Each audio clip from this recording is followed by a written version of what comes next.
ahead and say your name and where you're from, right? My name's Donny Blue. I'm from Pleasanton, Texas. I run Pleasanton. Awesome. How long have you been training with Brandon? Man, so I remember Brandon put out Fade to Black in 2006. I hit him up on social media. I did some research on him. I found that he had moved to Dallas. I hit him up right away on social media, and realistically, I was bringing him down for like seminars and going up there and training with him since about 2007-ish. But I didn't go underneath him until I was a brown belt. And the exact year, man, I'm not too sure. So it's been about, I want to say, I'm not exactly sure, man. Probably 8 years now. 8 years, awesome. And what might be unique, about training with him, about his style? So yeah, for sure, I could talk about this all day long. The biggest thing about Brandon is he's an encyclopedia of grappling. Not just grappling, but fighting in general. His memory and his ability to teach nobody compares. Nobody. Like, being in the military for the past 20 years, I get to travel all over the world. I'm a combatives instructor for the Air Force.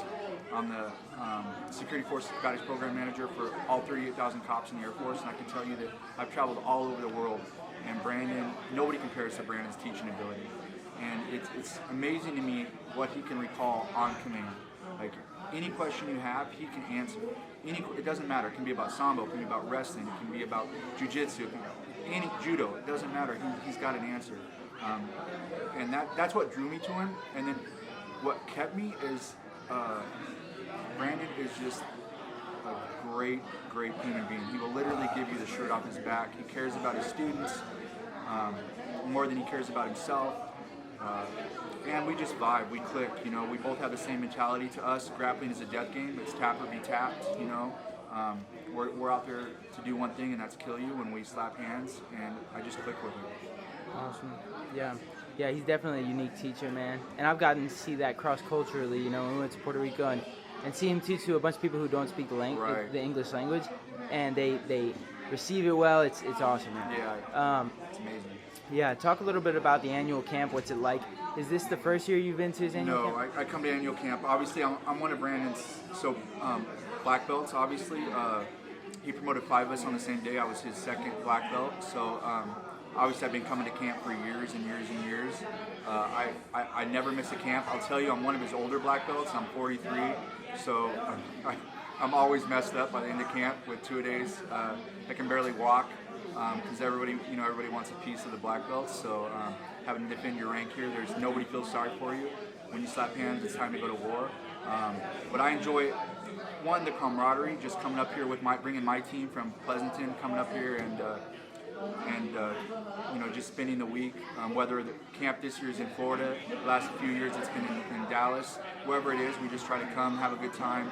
Learn great technique, obviously, and then get really hard rolls in. I think that's important, especially from a small gym where I'm at in Pleasanton. I have elite students. However, we train with each other, so a lot of times we don't get that feel from different students. So I can bring, for example, JR Caballero, my 15-year-old stud. He just won AGF Nationals last year, at 14 years old. He kicks my ass every day in the gym. So it's important for me to get him hard rolls. I can bring him to camp, and he can get hard rolls with all the other black belts and higher ranking belts. And I think it's important for him as well. Awesome. One more thing. What would you say about the camaraderie of this camp with the extracurriculars? You guys are doing the boats tomorrow and stuff. Yeah, I think obviously everybody's close, but I think that's kind of what sets BQuick Network, worldwide. That's what sets us apart. Is we're all brothers and sisters, and we're all close. We're all family.